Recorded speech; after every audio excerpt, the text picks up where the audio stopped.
ఈ రోజున ఇశ్రాయేలు దేశ పుట్టుక, బర్త్ ఆఫ్ ఇజ్రాయేల్. అసలు ఇశ్రాయేలుకి ఏమైంది అంటే మీరు గమనించండి. దేవుడు ఇశ్రాయేలీలు తన మాట వినని కారణము చేత దేవుడు ఇశ్రాయేలీలను ఇశ్రాయేలు దేశము నుండి వెళ్ళగొట్టాడు. ఎప్పుడు వెళ్ళగొట్టాడు? క్రీస్తుకు పూర్వము 586లో దేవుడు నెబుకద్నెజరును పంపించి వారందరినీ కూడా చెరకు తీసుకొని వెళ్ళాడు. 586 BCలో యూదులు చెరకు వెళ్ళినటువంటి తారీఖు అది. యూదులు చెరకు వెళ్ళిన డేట్ ఎన్నో సంవత్సరం అంటే 586 BCలో యూదులు బబులోను చెరకు వెళ్ళారు. 722వ సంవత్సరము ఇశ్రాయేలీలు అష్షూరు చెరకు వెళ్ళాడు. అంటే 586వ సంవత్సరము ఇశ్రాయేలు దేశము ఖాళీ అయిపోయింది. ఇశ్రాయేలీలను దేవుడు వెళ్ళగొట్టాడు. ఈ వెళ్ళిపోయినటువంటి ఇశ్రాయేలీలందరినీ బబులోను చెరలో 70 సంవత్సరాలు ఉంచి 538వ సంవత్సరము పర్షియా చక్రవర్తి అయినటువంటి కోరేషు మనస్సును దేవుడు ప్రేరేపించి మళ్ళీ తిరిగి ఇశ్రాయేలీలు తమ సొంత గడ్డ మీదకి 70 సంవత్సరాల తర్వాత రావటానికి దేవుడు అవకాశం ఇచ్చాడు. 586లో వెళ్ళినటువంటి వాళ్ళు 70 సంవత్సరాల తర్వాత వచ్చి అందరూ వచ్చి దేవాలయాన్ని కట్టేసరికే 516వ సంవత్సరం వచ్చింది. క్రీస్తుకు పూర్వం ఉన్న తారీఖులను పైనుండి కిందికి లెక్క పెడతారు. క్రీస్తు శకము తారీఖులను కింద నుండి పైకి లెక్క పెడతారు. ఈ విషయము మీ అందరికీ తెలుసని భావిస్తున్నాను. 538వ సంవత్సరము కోరేషు ఒక డిక్రీ జారీ చేసి ఇశ్రాయేలీల్ని వెళ్ళిపోమ్మని చెప్పాడు. ఎజ్రా నెహెమయాల నాయకత్వంలో వారు వచ్చి మళ్ళీ 516లో దేవాలయాన్ని కట్టి దేవునికి ప్రతిష్ఠ చేసి 2 జనాలుగా వెళ్ళినటువంటి వాళ్ళు ఒకే జనముగా వచ్చి మరలా చెదిరిపోయిన ఇశ్రాయేలీలు 70 ఏళ్ల తర్వాత ఒక దేశముగా ఏర్పడి దాన్ని బాగు చేసుకొని పొలాలను మళ్ళా సాగు చేసుకొని జీవిస్తూ ఉన్నారు. అయితే ఇశ్రాయేలీలు వచ్చి కొంచెం సెటిల్ అయిన తర్వాత మళ్ళా వాళ్ళల్లో పాపం అనేది ప్రవేశించింది. మరలా ప్రవక్తల మాట వినడం లేదు. కొంచెం సెటిల్ అయిన తర్వాత వీళ్ళు దేవుని మాట వింటలేదండి.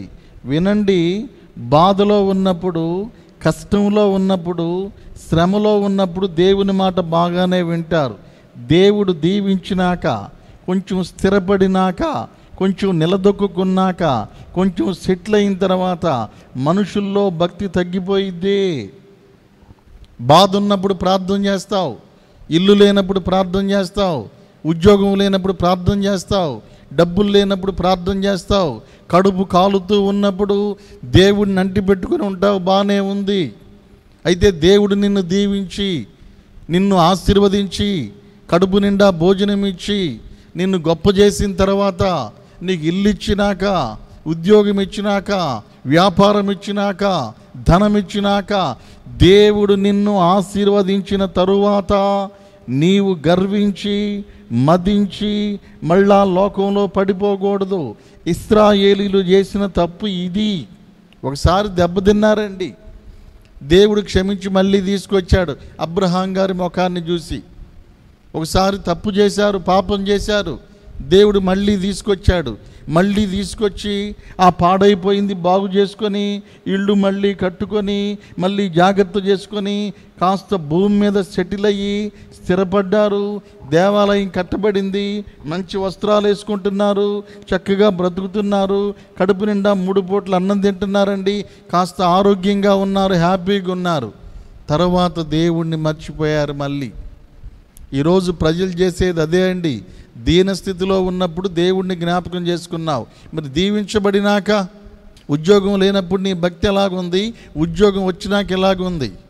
ఇల్లు లేనప్పుడు నీ భక్తి ఎలాగుంది? ఇల్లు వచ్చినాక నీ భక్తి ఎలాగుంది? డబ్బులు లేనప్పుడు నీ భక్తి ఎలాగుంది? డబ్బులు వచ్చినాక నీ భక్తి ఎలాగుంది? పేదరికంలో దారిద్ర్యంలో ఉన్నప్పుడు, చేతిలో చిల్లి గవ్వ కూడా లేనప్పుడు ఆ రోజుల్లో ఏడ్చి ఏడ్చి ప్రార్థన చేశావు. ఆ ప్రార్థన విని దేవుడు నిన్ను దీవించాడు. దీవించిన తరువాత నువ్వు ఎలా నడుస్తున్నావు అన్నది ఇంపార్టెంట్. ఎక్కువ మంది కూడా దీవెన వచ్చినాక దేవుణ్ణి మర్చిపోతారు, ఆశీర్వాదం వచ్చినాక దేవుణ్ణి మర్చిపోతారు, దేవుడు బ్లెస్ చేసినాక దేవుణ్ణి మర్చిపోతున్నారు. ఇశ్రాయేలీలు చేసినటువంటి తప్పు, ఇశ్రాయేలీలు చేసిన పొరపాటు ఇదేనండి. వాళ్ళని ఎక్కడో చెరలో ఉంటే 70 సంవత్సరాల పాటు తిండి లేక బానిసత్వంలో ఉండి బాధలు అనుభవించి వెట్టి చాకిరి చేసి ఆకలితో అలమటిస్తూ అలాంటి భయంకరమైన దీనస్థితిలో ఉన్న వాళ్ళని, పెంట కుప్పల మీద ఉన్న వాళ్ళని దేవుడు పైకెత్తి మళ్ళా తీసుకొచ్చి వారి దేశాన్ని వాళ్ళకిచ్చి, వారి ఇళ్లను వాళ్ళకిచ్చి, వారిని ఎంతో బలపరిచి మళ్ళీ మొదటి స్థితినిచ్చి పచ్చగా ఉండేటట్టుగా దేవుడు చేశాడు. మరి దేవుడు అలా చేసినప్పుడు దేవుణ్ణి మర్చిపోవచ్చా? దేవుణ్ణి తిరస్కరించవచ్చా? ఏమండి, దేవుడితో మాకేది అవసరమనా? ఇప్పుడు కడుపు నిండింది కదా అనా? అప్పుడు దేవుడు ఏం చేశాడంటే, ఎంతమంది ప్రవక్తలను పంపించి వారికి బుద్ధి చెప్పినా ప్రవక్తల మాట వినలేదు కాబట్టి తానే దిగి వచ్చాడండి. తాను వస్తే వాళ్ళు చేర్చుకున్నారంటే యోహాను సువార్త 1:11 చెప్పుకున్నాం. ఆయన వారి స్వకీయుల యొద్దకు వచ్చెను, అయితే వారు ఆయన అంగీకరించలా. దేవుడే ఇశ్రాయేలు గడ్డ మీద అడుగు పెడితే ఆయన్ని వారు అంగీకరించలా. ఆయన్ని వారు అంగీకరించింది గాక హేళన చేశారు, అపహసించారు, గుర్తించలేదు ఆయన్ని గుర్తించలేంది గాక అన్యుడైనటువంటి పిలాతు యేసుక్రీస్తు వారిని విడుదల చేస్తాను అని అంటే వీళ్ళు ఏమన్నారో తెలుసా? మత్తయి సువార్త 27-25 ఆ రక్తము మా మీదను మా పిల్లల మీదను ఉండునుగాక అన్నారు. అంటే ఆ శాపం మా మీదకి వచ్చింది. శాపం అయినా అనుభవించడానికి ఇష్టమే కానీ యేసుని అంగీకరించలేదు. వాళ్ళు యేసుని అంగీకరించలేదండి. ఆయన అందుకనే చెప్పాడు, ఇదిగో మాకు దేవాలయం ఉంది, మాకు మోషే ఉన్నాడు, మాకు ప్రవక్తలు ఉన్నారు, మాకు అది ఉంది ఇది ఉంది. ఎన్ని ఉన్నా అన్నీ దేవుని బట్టి వచ్చినయే. అప్పుడు యేసుక్రీస్తు వారు దేవాలయాన్ని చూసి మత్తయి సువార్తలో 24వ అధ్యాయంలో వారు దేవాలయాన్ని చూపించినప్పుడు ఆయన అన్నాడు, ఈ దేవాలయము రాతి మీద రాయి నిలబడకుండా పడదోయబడే ఒక రోజు రాబోతుంది. భవిష్యత్తు గురించి చెబుతున్నాడు ఆయన. ఈ రోజని కాదు, ఒక రోజు రాబోతుంది. మీరు ఈ దేవాలయాన్ని చూస్తున్నారు, మీ చూపులు దేవాలయం వైపు ఉన్నాయి కానీ నా వైపు లేవు, ఈ కట్టడం వైపు ఉన్నాయి కానీ నా వైపు లేవు అని. ఈ కట్టడము, ఇంత గొప్ప కట్టడము రాతి మీద రాయి నిలవకుండా పడదోయబడేటువంటి కాలము వచ్చును అని యేసుక్రీస్తు వారు ప్రవచించారు. యేసుక్రీస్తు వారు ప్రవచించిన తరువాత క్రీస్తు శకం 70వ సంవత్సరము రోమియుడైనటువంటి టైటస్ చక్రవర్తి ఇశ్రాయేలు దేశం మీద దండెత్తి ప్రాముఖ్యంగా యెరూషలేముని ముట్టడి వేశాడు. టైటస్ చక్రవర్తి యెరూషలేముకు వచ్చి యెరూషలేము మీద యుద్ధం చేసి యెరూషలేము దేవాలయాన్ని పడగొట్టి యెరూషలేము చుట్టూ ఉన్నటువంటి కోట గోడలను పడగొట్టి మనుషులను కత్తివాత చంపి నరమేధము చేశాడు. అంతకుముందు ఎన్నడూ జరగనటువంటి వధ. ఒకే రోజు 11 లక్షల మందిని సుమారుగా చంపేశారు. రక్తము ఏరులై పారింది, రక్తము కాలువలై పారింది, రక్తము కెద్రోను వాగులోకి వెళ్ళింది. యేసు రక్తాన్ని తృణీకరించినందుకు, యేసు రక్తం ఎక్కడైతే కార్చబడిందో, యేసు రక్తం ఎక్కడైతే చిందించబడిందో ఆ ప్రాంతంలో ఉన్న ప్రజలందరి మీదకి శాపం వచ్చేసిందండి. టైటస్ చక్రవర్తి అందరినీ చంపాడు. 3 పనులు ఇశ్రాయేలీయులను చేశాడు. ఈ విషయాన్ని గమనించండి. ఏం చేశాడు? 3 పనులంటే, ఒకటి కొంతమందిని చంపాడు, రెండవది మరికొంతమందిని తీసుకువెళ్ళి మార్కెట్లో బానిసలుగా అమ్మివేశాడు, మూడవది ఓపుకున్న వాళ్ళు, అదృష్టం ఉన్నవాళ్ళు తప్పించుకొని తలో దిక్కు పారిపోయారు. ఇశ్రాయేలుడికి ఏమైందయ్యా అంటే, కొంతమంది ఏం పారిపోయారు. పారిపోయేటప్పుడు ఏం జరిగిందంటే, తల్లి ఎటెళ్ళిందో పిల్లకి తెలియదు, పిల్లెటెళ్ళాడో తల్లికి తెలియదు, అమ్మెటెళ్ళిందో కూతురుకు తెలియదు, నాన్నెటెళ్ళాడో కొడుకు తెలియదు. ఎవరిని పట్టించుకోలేదండి. ప్రాణాలు అరచేతిలో పెట్టుకొని ఎటు వెళ్ళగడిగే వాళ్ళు అటు వెళ్ళారు. ఒకళ్ళకొకళ్ళ సంబంధాలు దిగిపోయినాయి. ఎవరిటి వెళ్ళారో అర్థం కాలేదు. తప్పించుకొని వెళ్ళిపోయారు ఎక్కువ మంది. ఇశ్రాయేలు దేశము ప్రపంచ పటములో నుండి చెదిరిపోయింది. భూమి మీద ఇశ్రాయేలు దేశం అనేది ఒకటి ఉండిద్దని ఎవరికి గుర్తు లేకుండా ఆ దేవాలయాన్ని పడేశాడు, ఆ యొక్క యెరూషలేము పట్టణాన్ని పడేశాడు. ప్రజలేమో పారిపోయారు, మిగిలిన తీసుకొని పోయాడు. దేశమంతా ఖాళీ అయిపోయింది. దేశమంతా కూడా సర్వనాశనమైపోయింది. ఎందుకు అయిపోయింది అయ్యా అంటే, యేసుని చేర్చుకోనందుకు. ఆ క్రీస్తు శకం 70వ సంవత్సరంలో ఇక ఇశ్రాయేలు దేశం అన్నది భూమి మీద లేకుండా పోయింది. ఇక ఇశ్రాయేలు అన్న పేరు యెరూషలేములో వినపడకుండా పోయింది.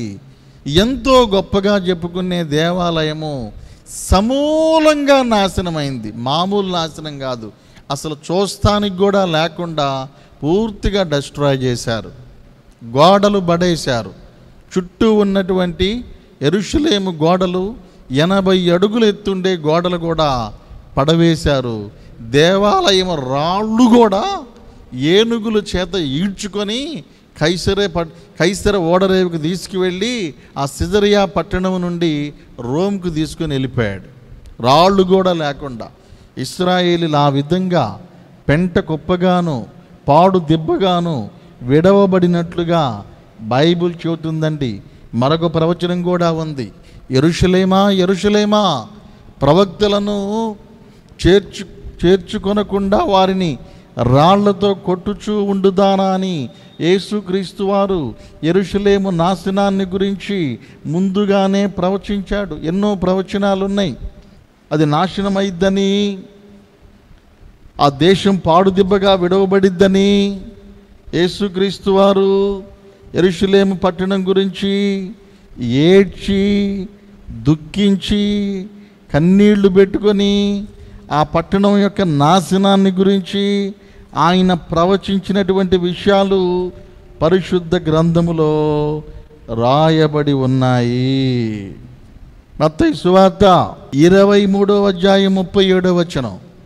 యెరూషలేమా యెరూషలేమా, ప్రవక్తలను చంపుచు నీ యొద్దకు పంపబడిన వారిని రాళ్లతో కొట్టుచును ఉండుదానా, కోడి తన పిల్లలను రెక్కల కిందకి ఎలాగూ చేర్చుకొనవలెనో అలాగే నేను నీ పిల్లలను ఎన్నో మార్లు చేర్చుకోవడం వల్ల ఉంటిని కానీ మీరు వల్లకపోతిరి. ఇదిగో మీ ఇల్లు మీకు విడువబడి ఉన్నది. దేవుని యొక్క ఉగ్రత యెరూషలేము మీదకి వచ్చింది. ఇశ్రాయేలీలు అంతర్జాతీయంగా చెదిరిపోయారు. కొన్ని దేశాల్లోకి వెళ్ళిపోయారండి. బోర్డర్లు దాటి వెళ్ళిపోయారు. రెఫ్యూజీస్గా, వలసదారులుగా, కూలి పనులు చేసుకునే వాళ్ళుగా, బానిసలుగా ప్రపంచం అంతా చెదిరిపోయి అసలు ఎవరెక్కడున్నారో అడ్రస్ లేదు.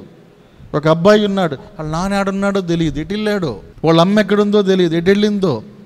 ఒక తండ్రి ఉన్నాడు, పిల్లలు ఎటు వెళ్ళారో తెలియదు. ప్రాణాలు అరచేతిలో పెట్టుకొని వెళ్ళిపోయారు. భయంతో పరుగులెత్తారు, ఎటు వెళ్ళారో తెలియదు. అలాంటి పరిస్థితుల్లో ఇశ్రాయేలు దేశం శపించబడిందండి, ఖాళీ అయిపోయింది. ఇది జరిగింది ఎప్పుడంటే క్రీస్తు శకము 70వ సంవత్సరము. టైటస్ చక్రవర్తి రోమా పరిపాలన చేస్తూ, రోమా రాజ్యం ఉన్నప్పుడు చక్రవర్తిగా టైటస్ ఉన్నాడు. ఆ కాలంలో ఇది జరిగింది. తర్వాత ఏం జరిగిందో 1-2 విషయాలు నేను చెప్తా వినండి. తర్వాత ఇశ్రాయేలీలు అయితే ఎటోళ్ళకి వెళ్ళిపోయారు.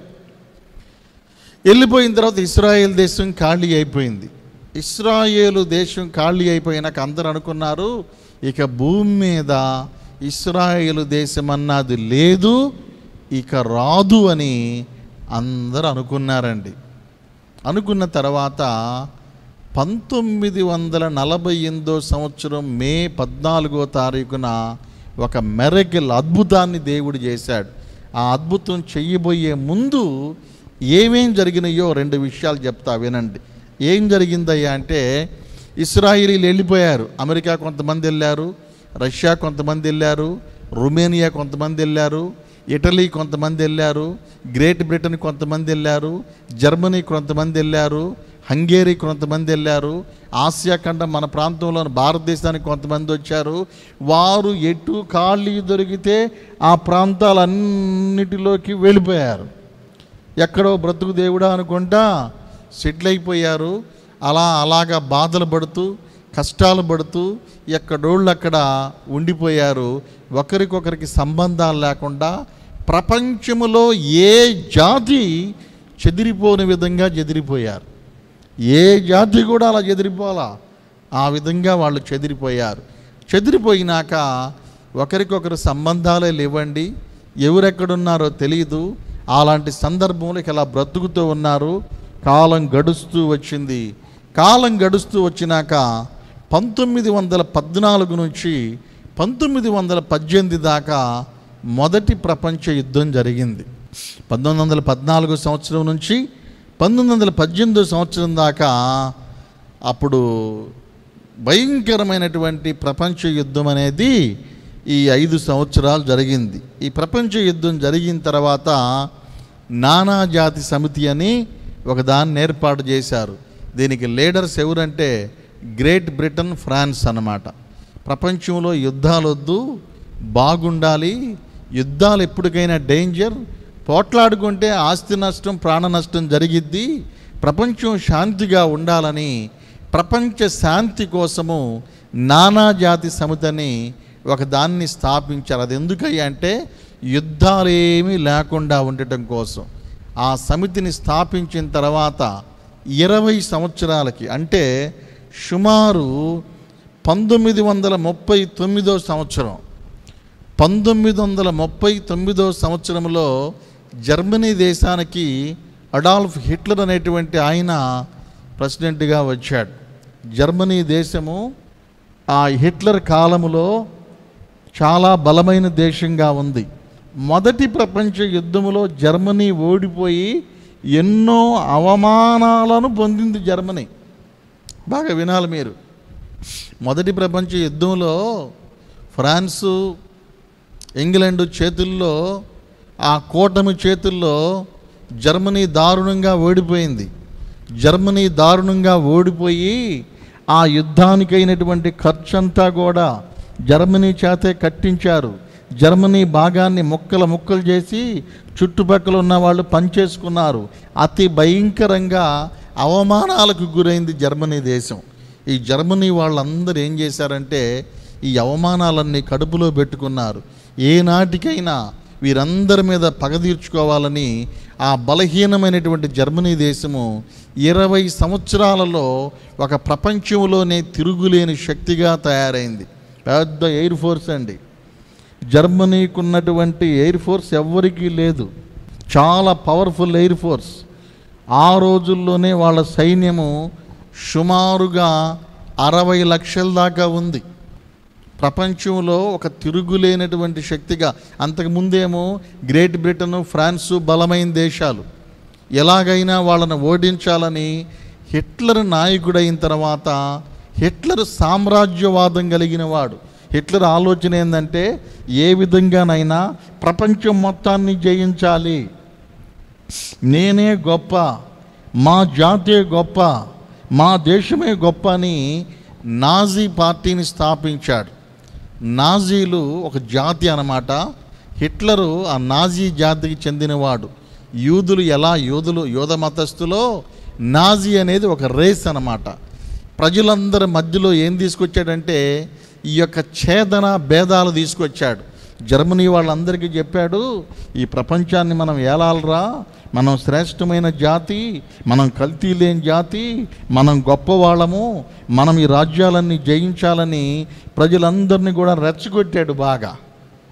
వాళ్ళందరినీ రెచ్చగొట్టి మనల్ని వీళ్ళందరూ అవమానించారు, మన దేశాన్ని దోచుకున్నారు, మన సంపదను దోచుకున్నారు, మన గనులన్నీ ఎత్తుకెళ్ళిపోయారు, మన బంగారం ఎత్తుకెళ్ళిపోయారు, మనల్ని అవమానించారని ఇతను ఏం చేశాడంటే చిన్నగా సైన్యాన్ని బలపరుచుకొని కాస్త సెటిల్ అయిపోయిన తర్వాత ఒక భయంకరమైనటువంటి ఆలోచన చేసి, ఇదిగో మన విరోధులందరినీ చంపాలి అని వాళ్ళ దేశములో ఉన్న యూదులను 60 లక్షల మందిని చంపాడండి. వినాలి బాగా, ఒక ఆయనే 60 లక్షల మందిని. జర్మనీ దేశంలో తలదాచుకున్న యూదులందరూ 83 లక్షల మంది. ఈ 83 లక్షల మందిలో హిట్లర్ బాధ పడలేక, హిట్లర్ యొక్క ఆ యొక్క వేధింపులు పడలేక కొంతమంది అడ్వాన్స్డ్గా ఎటోళ్ళెటు పారిపోయారు. పారిపోయే వాళ్ళు పారిపోగా హిట్లర్ యూదులను పట్టుకొని 60 లక్షల మందిని పైన, ఇంకా 60 లక్షల మందికి పైగా యూదులను అతి కిరాతకంగా చంపాడండి. యూదులు చంపబడినట్లుగా ప్రపంచ చరిత్రలో ఏ జాతి చంపబడలేదు. హిట్లర్ ఎలా చంపేవాడంటే అందరినీ చంపలేక విసుగు పుట్టి తుపాకీలు అందరినీ నుంచోబెట్టి షూట్ చేసేవాళ్ళు. షూట్ చేస్తే ఏమైంది? బుల్లెట్లన్నీ అయిపోతాయి. ఎంతమందినని కాలుస్తారు? కాల్చే సైనికులకు కూడా విసుగు పుట్టేది. అందుకని వీళ్ళు ఏం చేశారంటే హిట్లర్ గ్యాస్ ఛాంబర్స్ను తయారు చేయించాడు. గ్యాస్ ఛాంబర్స్ అంటే పెద్ద రూములు అన్నమాట. ఈ పెద్ద పెద్ద హాలుల్లో 15,000 మందిని, 20,000 మందిని, 25,000 మందిని నెట్టేసేవాళ్ళు. 25,000 మంది దాకా ఆ గదుల్లోకి నెట్టేసి, ఆ గోడౌన్లోకి నెట్టేసి లోపలికి గ్యాస్ను పంపేవాళ్ళు, టియర్ గ్యాస్ని. లోపల గ్యాస్ పంపించేసరికి వాళ్ళు ఊపిరాడక అందరూ చచ్చిపోయేవాళ్ళు. అంతేకాకుండా జర్మనీ చుట్టుపక్కల రష్యాలోను, ఇటలీలోను, హంగరీలోను, ఫ్రాన్స్లోను, పోలాండ్లోను ఈ దేశాల్లో ఉన్న యూదులందరినీ కూడా తెప్పించి మరి ట్రైనుల్లో తీసుకొచ్చి గుట్టలు గుట్టలు గుట్టలు గుట్టలుగా చంపేశాడండి హిట్లర్. నరమేధం చేశాడు. యేసు ప్రభువుని అంగీకరించినందుకు యూదులు పడిన బాధలు అన్నీ ఇన్ని కాదండి. రెండో ప్రపంచ యుద్ధ కాలం ఇంక స్టార్ట్ అవుద్ది అనగా యూదుల మీద బహు భయంకరమైన మారణకాండ చేశాడు. హోలీ కోస్ట్ అంటారు దీన్నే. ఆయన ఉద్దేశం ఏంటంటే వాళ్ళే గొప్పవాళ్ళు. ఆయన ఉద్దేశం ఏంటంటే యూదుల డామినేషన్, యూదుల తెలివితేటలకి ఆయన ఈర్ష్యపడ్డాడు. అందరినీ విచ్చలవిడిగా చంపేయటం. మీరు హోలీ కోస్ట్ అని కనుక గూగుల్లో కొడితే ఎంత కిరాతకంగా చంపారో, ఆ గ్యాస్ ఛాంబర్స్ ఎలాగుండేయో మీరు అన్నీ చూడొచ్చండి. వేల మందిని, లక్షల మందిని రోజుకి రోజుకి విపరీతంగా జనరల్స్ని పెట్టి చంపించేసేటువంటి వాడు. కొంతమందిని ఎత్తైన ప్రాంతాల్లోకి తీసుకెళ్ళి పడదోశారు. కొంతమందిని సమాధి చేయడానికి వీలు పడక అలా వదిలేశారండి. 10,000 మందిని, 20,000 మందిని, 50,000 మందిని అలా వదిలేస్తే శవాలు కుళ్ళి కుళ్ళి కుళ్ళి పాడైపోయినాయి. ఈరోజు కూడా ఆ ప్రాంతానికి వెళ్ళి చూస్తే కొన్ని లక్షల పుర్రెలు, ఎముకలు ఉంటాయి అక్కడ. భయంకరంగా హిట్లరు చంపాడు. ఆ తర్వాత ఏం జరిగిందంటే అతనికి సామ్రాజ్య కాంక్ష స్టార్ట్ అయింది. ఏంటంటే ఆ రోజుల్లో ప్రపంచంలో గ్రేట్ బ్రిటన్, ఫ్రాన్సు బలమైన దేశాలుగా ఉన్నాయి. ఇతని ఆలోచన ఏంటంటే ప్రపంచంలో కల్లా మా దేశమే గొప్పగా ఉండాలి, ప్రపంచంలో మిగిలిన దేశాలన్నీ ఆక్రమించాలి, మాదే సువిశాల సామ్రాజ్యం అవ్వాలని అతను ఏం చేశాడంటే చుట్టుపక్కల ఉన్న దేశాలన్నిటి మీదకి యుద్ధానికి వెళ్ళాడు. ముందుగా జర్మనీ దేశాన్ని ఆనుకొని ఉన్నటువంటి పోలాండ్ మీదకి యుద్ధానికి వెళ్ళాడు. పోలాండ్ మీదకి యుద్ధానికి వెళ్ళి ఆ పోలాండ్తో యుద్ధం చేస్తూ ఉండగా 2 రోజుల తర్వాత అప్పటికి బలమైన రాజ్యాలైనటువంటి బ్రిటన్, ఫ్రాన్సులు జర్మనీ మీదకి యుద్ధానికి వచ్చినాయి. అతను పోలాండ్ మీదకి వెళ్తే పోలాండ్కి సపోర్టుగా వెంటనే గ్రేట్ బ్రిటను, ఫ్రాన్సు యుద్ధంలోకి వచ్చినాయి. ఆ తర్వాత జర్మనీకి సపోర్టుగా జపాన్ దేశం వచ్చింది. జర్మనీకి సపోర్టుగా ఇటలీ దేశం వచ్చింది. ఇటలీ దేశాన్ని ముస్సోలిని పరిపాలన చేస్తుండేవాడు ఆ రోజుల్లో. ఈ ముస్సోలిని ఆలోచన ఏంటంటే ప్రాచీన రోమా సామ్రాజ్యం అంతా తిరిగి నిర్మించాలి. రోమీయులు ఏ విధంగా ప్రపంచాన్ని జయించారో ఇటలీ కూడా అలా జయించాలని చెప్పి అలాంటి భావజాలమే కలిగినటువంటి హిట్లర్ తోటి చేతులు కలిపి భయంకరమైన నియంతలండి వీళ్ళు. ప్రపంచంలో భయంకరమైన నియంత చరిత్రలో ఎవరంటే అడాల్ఫ్ హిట్లర్. లక్షల ప్రాణాలు, వాళ్ళందరినీ కూడా లక్షల మందిని టిక్ చేసేవాడంట. అతను ఎవరైతే జనాభా లెక్క లిస్టు తెచ్చి టిక్ చేసేవాడో వారందరినీ 24 గంటల్లో చంపేయాలి. అలా దారుణంగా చేసేవాడు అనమాట. ప్రార్థన చేసుకుందాం. పరిశుద్ధుడైన తండ్రి, ప్రేమ కలిగిన ప్రభువా, మీకు వందనాలు చెల్లిస్తున్నాం. మీ ప్రజలను మీరు మర్చిపోరు నాయన, మీ ప్రజలను మీరు చెయ్యి విడువురని ఇశ్రాయేలు పుట్టుకు తెలియజేస్తుంది నాయన. ఇశ్రాయేలుకు మరలా ఏ విధంగా పునర్జన్మను ప్రసాదించారో, ఆ దేశం మళ్ళా పుట్టేలా చేశారో, ఆ దేశం మళ్ళా భూప్రపంచంలో మళ్ళా ప్రపంచ పట్టంలోకి ఎంటర్ చేశారో తండ్రి, మా జీవితాలను కూడా మళ్ళా తిరిగి పొందుకునే భాగ్యం దయచేయండి. పోగొట్టుకున్నవి మళ్ళీ ఇవ్వండి నాయన. సంతోషం సమాధానం ఇవ్వండి నాయన. ఆరోగ్యం ఇవ్వండి ప్రభువా. మమ్మల్ని అందరినీ తండ్రి మీ కృప ద్వారా నింపమని, ఇదిగో ప్రభువా, ఈ లైవ్లో వాక్యం వింటున్నటువంటి నీ బిడ్డలందరినీ జ్ఞాపకం చేసుకోండి. ఎవరైతే నిరాశలో ఉన్నారో, ఎవరైతే ఓటమిలో ఉన్నారో, ఎవరైతే చెదిరిపోయి ఉన్నారో, ఎవరైతే సమాధానం లేకున్నారో, ఎవరైతే అమ్మివేయబడి ఉన్నారో, ఎవరైతే విడిచిపెట్టబడి ఉన్నారో, అలాంటి వాళ్ళందరినీ బలపరచండి నాయన. నీ ప్రజలను మీరు మళ్ళా దర్శించే దేవుడవు నాయన. నీ ప్రజలను మరలా సమకూర్చే దేవుడవు నాయన. నీ ప్రజలను మరలా కట్టే దేవుడవు నాయన. నీ ప్రజలకు మరలా పునర్జన్మనిచ్చే దేవుడవు తండ్రి. చనిపోయిన వారిని బ్రతికించిన వాడా, ప్రపంచ పటం నుండి కనుమరుగైన ఇశ్రాయేలుని మరలా పుట్టించిన దేవుడా, మా జీవితాల్లో కూడా అలాంటి కార్యాలు చేయగలరని ఇశ్రాయేలు దేశ పుట్టుక ద్వారా మేము గమనించే భాగ్యం దయచేయండి. మా విశ్వాసులను, వాక్యం వినే బిడ్డలను, ఇదిగో పరిశుద్ధుల సహవాసాలను, భూమి మీద ఉన్న సకల బిడ్డలను కూడా మీ కృప ద్వారా నింపి, ఇదిగో రేపటికి మరలా మమ్మల్ని సిద్ధపరచమని యేసు క్రీస్తు వారి పేర ఈ ప్రార్థన అడిగి వేడుకొనుచున్నాము తండ్రి. ఆమేన్.